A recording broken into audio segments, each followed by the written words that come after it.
नमस्कार, स्वागत है आप सभी का। एडेड जूनियर शिक्षक भर्ती को लेकर के आप सभी लगातार पूछते रहते हैं कि कुछ उसकी अपडेट है क्या। जैसा कि आप सभी जानते हैं कि हमारे भाइयों के द्वारा लखनऊ में धरना भी दिया गया और उसमें संख्या बल तो हमारी बहुत ज़्यादा नहीं थी। हमारे बहुत सारे भाई दूर होने की वजह से नहीं आ पाते हैं। जो नज़दीक के हैं, अगर वो लोग साथ देते तो बहुत अच्छा होता।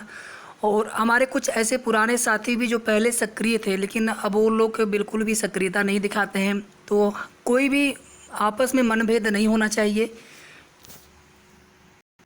मतभेद भले हो सकता है, ये भर्ती हम सभी की है और हम सभी को इस भर्ती को पूरी करवाने के लिए संगठित होकर के निरंतर प्रयास तब तक करना होगा जब तक कि भर्ती पूरी नहीं हो जाती है। सरकार की, शासन की, अधिकारियों की मंशा समझ में नहीं आ रही है। SC-ERT पर हमारे भाई बारिश में भीग रहे थे और अधिकारी जो है चुपचाप वहाँ से निकलते जा रहे थे। कोई भी बात सुनने तक के लिए नहीं आया कि हाँ, आपकी भर्ती में क्या समस्या है, आप लोग क्यों आए हैं, या फिर कहाँ तक उसमें कार्य पहुँचा है। शासन से अनुमति में, मैं इस बात का आप सभी को विश्वास दिलाता हूँ कि शासन से अनुमति में छुट्टी से, वर्किंग डे से कोई मतलब नहीं होता। एक दिन का कार्य होता है और ये कार्य जो है उसी दिन हो गया होता जब PNP सचिव महोदय ने ये जानकारी दी थी कि हमने शासन को प्रस्ताव भेजा है पुराना रिजल्ट निरस्तीकरण के लिए, और वो रिजल्ट निरस्तीकरण होते ही नए रिजल्ट को जारी करने के लिए जैसे ही निर्देश प्राप्त हो जाएगा, हम नया रिजल्ट जारी कर देंगे, संशोधित रिजल्ट। शासन से ही डिले यहाँ पर हो रहा है, विलम्ब हो रहा है। और शासन की पैरवी जो है लखनऊ में जो SC-ERT के अधिकारी हैं, चाहे डायरेक्टर सर हो, चाहे DG सर हो, वही लोग कर सकते हैं। हम लोग डायरेक्टली मुख्यमंत्री जी से या बेसिक शिक्षा मंत्री जी से तो हमेशा कह नहीं पाएंगे, कोशिश कर सकते हैं उसके लिए। 17 अगस्त को डेट लगी थी और कितना हम लोगों ने महीने भर से ज़्यादा का इंतज़ार किया। लग रहा था कि उसके पहले पहले रिजल्ट दे देंगे। पेपर में, न्यूज़पेपर में चीज़ें आ जाती हैं, उसका कोई मतलब अब नहीं रह गया है।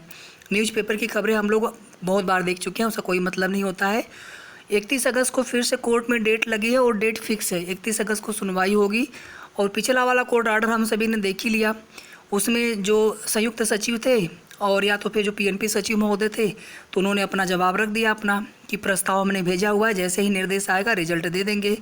अगली बार 31 अगस्त को फिर सुनवाई होगी, फिर इसी तरह का कुछ बहाना हो सकता है। आज शनिवार हो चुका है, जो कि आज रिजल्ट आने की संभावना कोई बिल्कुल भी नहीं है, और कल संडे है।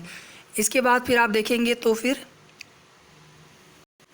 29 और 30 2 दिन का समय होगा वर्किंग डे में, जिस दिन रिजल्ट आ सकता है।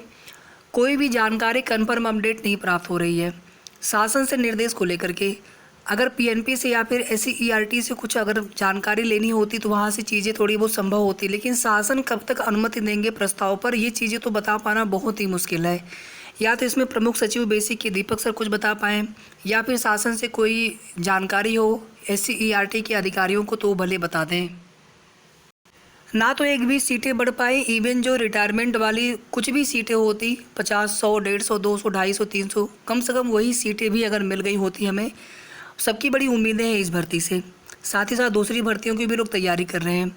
और बेसिक की, चूँकि प्राइमरी की, अपर प्राइमरी की तो मान लीजिए बात ही नहीं होती है। प्राइमरी की वैकेंसी का भी अता पता नहीं है। 5 सितंबर को लखनऊ में फिर से धरना दिया जाएगा।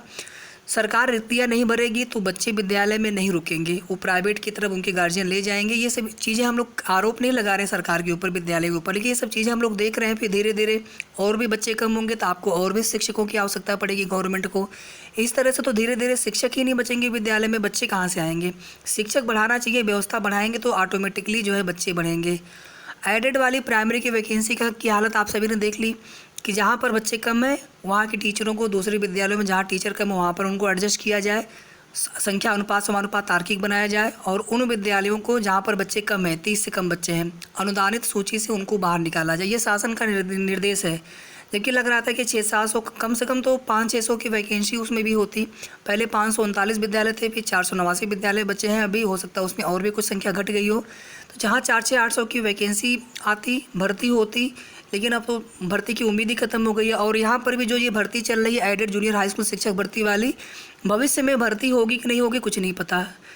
प्राइमरी इसका सबसे बड़ा उदाहरण है, जहाँ पर लाखों पद रिक्त होते हैं लेकिन ये बोला जाता है कि शिक्षक सरप्लस हैं। तो एडेड जूनियर हाई स्कूल की तो फिर बात ही छोड़ दीजिए। तो यही भर्ती किसी भी तरह से बस साथियों कंप्लीट हो जाती तो बड़ा अच्छा होता। आगे के लिए तो कुछ पता नहीं सरकार की मंशा क्या है। और जिस तरह से शासन की उदासीनता है कि प्रक्रिया आगे नहीं बढ़ रही है, अदरवाइज़ ये सब चीज़ें बहुत पहले संपन्न हो जाती। या लेट से लेट अप्रैल मई तक प्रोसेस स्टार्ट हो गया होता। बताइए, अगस्त चल रहा है, फिर अगस्त से सितंबर, अक्टूबर, नवंबर, दिसंबर, महीना बीतने में हमें आपको इंतज़ार करना होता। सरकार को बिताने में क्या समय लगना, उनके तो सारे कार्य हो रहे हैं, उनके पास तो बहुत बहाने होते हैं, अपना कोई ना कोई अपना वहाँ पे रीजन देते रहेंगे कोर्ट में। तो बस यहाँ पे हम लोग उम्मीद कर सकते हैं, बाकी प्रयास हम सभी लोग कुछ न कुछ कर रहे हैं अपने स्तर से। हाँ, ये बात अलग है कि ग्राउंड पर नहीं कर रहे हैं, लेकिन जहाँ से भी प्रयास हो सकता है हम भी कर रहे हैं, और हमारे ऐसे बहुत सारे साथी और भी लोग कर रहे हैं।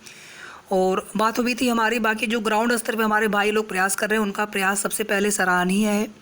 और अभी भी उम्मीद है कि मंडे या फिर ट्यूसडे को रिवाइज्ड रिजल्ट को लेकर के शासन से प्रस्ताव को अनुमति मिल सकती है।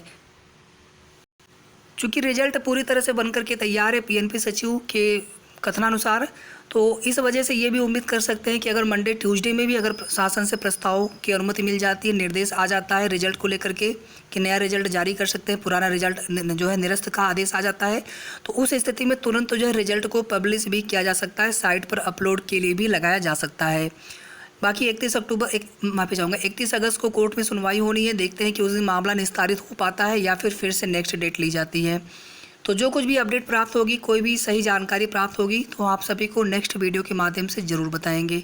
इस वीडियो को आप सभी प्लीज़ लाइक और जितना हो सकता है शेयर कर दीजिएगा, ताकि जितने भी हमारे जूनियर हाई स्कूल शिक्षक भर्ती के अभ्यर्थी हैं, भाई बहन हैं, सभी तक सही जानकारी पहुँचती रहे, सभी को पता चलता रहे कि भर्ती में चल क्या रहा है। और अगर अभी तक आपने चैनल को सब्सक्राइब ना किया हो तो प्लीज़ आप सबसे पहले सब्सक्राइब जरूर कर लीजिएगा। धन्यवाद।